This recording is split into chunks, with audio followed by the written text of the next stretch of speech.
Alerta que camina la espada de Bolívar por América Latina. Por América.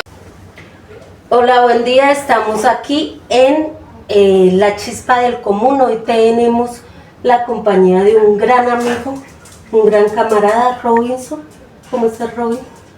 Bien, muchas gracias, María. Un saludo para todos y todos los que nos van a ver. Con Robinson nos conocemos hace Muchísimo tiempo. Muchísimo tiempo. y precisamente nos conocimos en una lucha que es la lucha campesina. Una lucha, para mí, una de las luchas más admirables de Colombia. Sí, coincidencialmente, y digo coincidencialmente porque no sabíamos que estábamos en el mismo camino. Después de que ya se firmó, o bueno, no antes, pero sí, después de que se firmaron los acuerdos de paz, de que sabíamos que veníamos como de la misma fuente. Sí, Robin, hoy quiero hablar de zonas de reserva campesina, ¿te parece? Excelente, yo creo que es una de las cosas que hay que impulsar dentro de nuestro trabajo campesino, nuestro trabajo en la reivindicación del campesinado colombiano, y me parece, claro, un tema importantísimo. Pero yo creo que para entrar al tema de que es una zona de reserva campesina deberíamos comenzar a hablar de la lucha agraria de Colombia, que pues muchas personas no la conocen. Claro, yo siempre cuando voy de pronto a cualquier espacio donde se esté impulsando o se esté llevando a cabo una zona de reserva campesina, siempre les digo que este es un tema en el cual lo enamora mucho a uno porque tiene uno que empezar desde la historia. Y es verdad lo que usted dice, esto es importante saber desde dónde salieron las zonas de reserva campesina. Las zonas de reserva campesina, digámoslo, están estipuladas dentro de la ley 160 de 1994, o sea, hace apenas 30 años, pero esa no es la historia verdadera, digámoslo como tal, de las zonas de reserva campesina, porque las luchas agrarias en Colombia y las luchas campesinas han sido históricamente, si nos ponemos a ver casi desde la misma campaña libertadora, siempre se venía haciendo una lucha campesina y sobre todo el uso y la tenencia de la tierra. Incluso yo creo que no es desde la primera independencia, sino desde la invasión misma de Europa a los países, a lo que posteriormente llamaron América, ¿no? Sí. Porque es la lucha de tantos indígenas, la cacica, o sea, tantos indígenas que dieron su vida para su libertad, pero también para proteger sus territorios y proteger su cultura. Claro, no, y lógicamente yo lo tomo desde ahí simplemente como, es que desgraciadamente la historia en América Latina y sobre todo pues aquí en Colombia, hablando específicamente, a nosotros siempre nos la plantean, o es más que todo lo que conocemos desde la época de la campaña libertadora, pero lógicamente Bencos Biojó, que pues no precisamente era de aquí, y como tú lo dices, pues lógicamente los indígenas pues han tenido una trayectoria y creo que son las raíces de la cuestión de la tierra, que fíjense, estamos hablando de más de 500 años y todavía no hemos podido resolver ese tema. Sí, porque incluso como república yo creo que nosotros, o yo creo no, Colombia es el país más atrasado con respecto a una reforma agraria. Casi todos los países de Sudamérica tuvieron sus reformas agrarias en los años, a comienzos del siglo XX, y nosotros no tuvimos una, que creo que después hablamos de eso, tuvimos, digamos, un inicio o un impulso o una intención más bien en el año 36, pero no fue una reforma agraria como tal. Ese ha sido la deuda histórica que ha tenido el Estado colombiano con el campesinado. En Colombia es el país donde no hemos podido resolver ese tema. Aquí como tú le dices, hemos tratado históricamente, ya más de 100 años, que se ha tratado de hacer una reforma agraria, pero entre otras cosas, fíjense que aquí no solamente eso, en estudios pues, que han hecho personas muy doctas en este tema, más o menos equivalen a unos 27 intentos de hacer una reforma agraria, pero todas han sido direccionadas desde afuera, incluso desde el mismo Estados Unidos. Y entonces eso viene a dar al traste con lo que lógicamente hoy en día tenemos, porque lógicamente una reforma agraria hecha desde lo mismo agrario, desde el mismo campesinado, nunca se ha intentado en Colombia, y yo creo que se ha tratado de dar luces en los acuerdos de Casa Verde, cuando salió la UP, desgraciadamente pues se tergiversó y pues se llevó todo lo que sucedió con el genocidio y toda esa vaina, y ahora en el 2016 con los acuerdos de paz, que digamos es como el derrotero principal que no solamente tenemos nosotros los campesinos y campesinas, sino que es todo el pueblo colombiano, porque nosotros siempre hemos dicho que la reforma agraria es una cuestión transversal absolutamente a toda la problemática de Colombia, porque el uso y la tenencia de la tierra en Colombia da para todos los ítems que nosotros tenemos en las problemáticas, pasando incluso por la falta de empleo, por el engrosamiento de los cordones de miseria, pasando por la pérdida de nuestra identidad, la pérdida de nuestra cultura, y no solamente, vuelvo y te repito, de la concepción de nosotros como campesinos y campesinas, sino de todo, absolutamente todos los colombianos y colombianas. Y además que es una cuestión que trasciende, o más bien traspasa, no solamente la cuestión, digamos, económica de la tenencia de la tierra, sino las cuestiones culturales, las cuestiones políticas, obviamente, la cuestión social, pero sobre todo también la cultura en lo que ha servido incluso para estigmatizar la persona, el campesino, la campesina y el indígena, las negritudes que trabajan la tierra, que también son campesinos evidentemente, ¿no? Sí, exacto. Entre otras cosas, porque fíjense que el Estado colombiano desgraciadamente ha tenido casi como objetivo desaparecer al campesino. En 1930, o sea, hace muy poco, yo le explicaba en un espacio que tuvimos ahora poco en uno de los municipios de aquí de Cundinamarca, que están impulsando una zona de reserva campesina que es Arbeláez, y yo les decía, hace muy poco, porque en 1930, o sea, pongámosle que son 100 años, pero pues hace muy poco en la historia, el 60% de la población colombiana era campesina, o rural, llamémoslo así, pero imagínate, o sea, en 100 años y ahora no somos ni el 15%. Entonces resulta que, fíjense cómo el Estado ha tenido una política de Estado, valga la redundancia, para poder exterminar ese sector.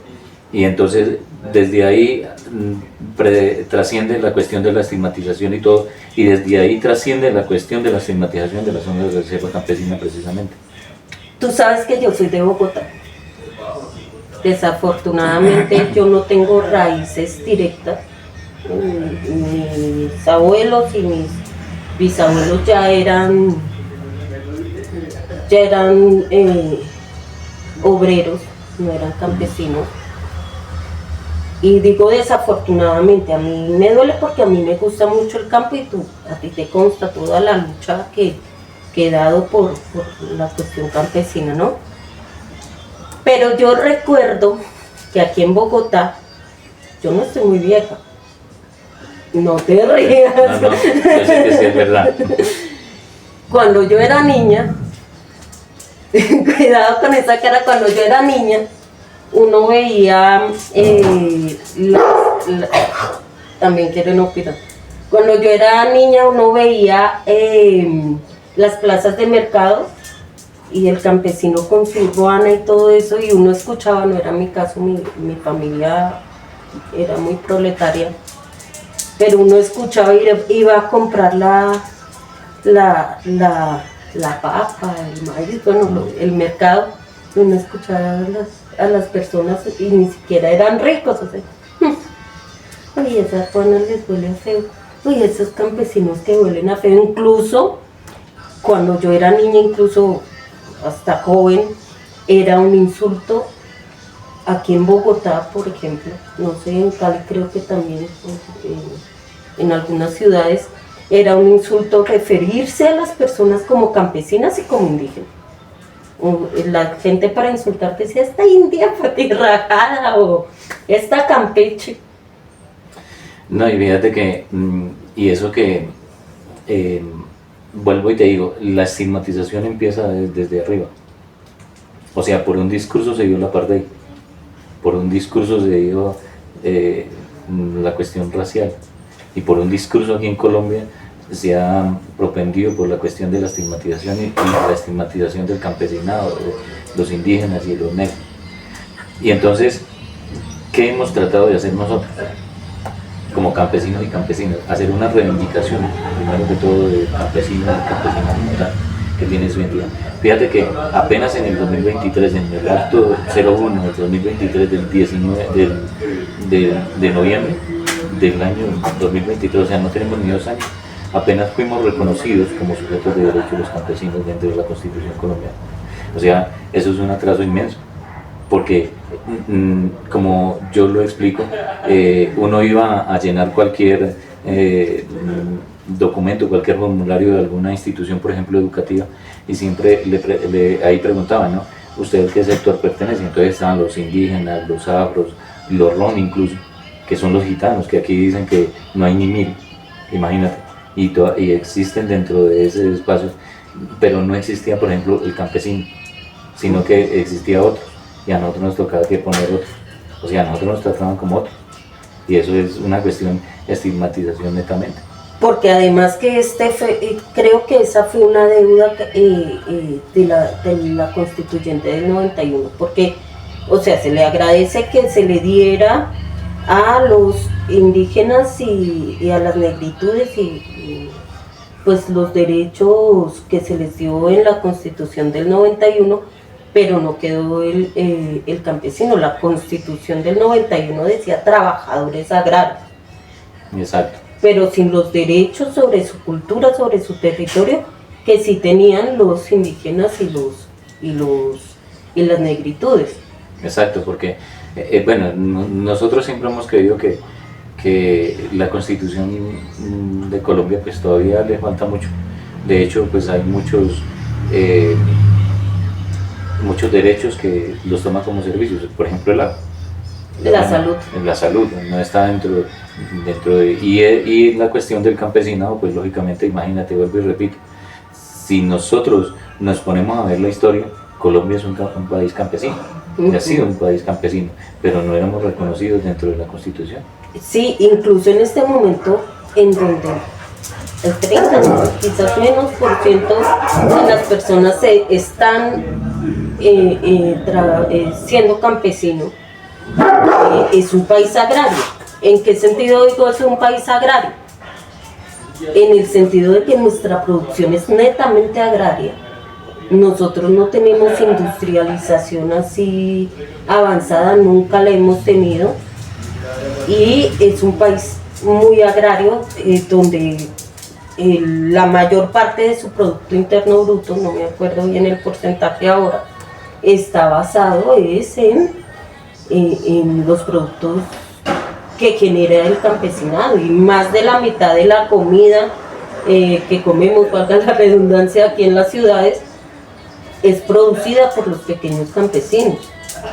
Hay que tener en cuenta que Colombia hoy por hoy está importando más del 80% de lo que consumimos. Y ese 20% restante, de ese 20% restante, el 85% lo producen los pequeños y medianos agricultores, o sea, los indígenas, los afro y los campesinos, lógicamente, y lo producen a pérdidas, porque ese porcentaje tan pequeño le toca que pelear con las multinacionales y además le toca que pelear contra las multinacionales, además con unas, a partir del 90 con la apertura liberal de César Gaviria, que pues lógicamente fue una de las cosas que más afectó al campesinado y al campo colombiano, desgraciadamente, pero eso sí hay que tenerlo muy en cuenta. Bueno, te tocó presentar a la Segato, ¿no? Que te quiere mucho. Porque no va a dejar, no.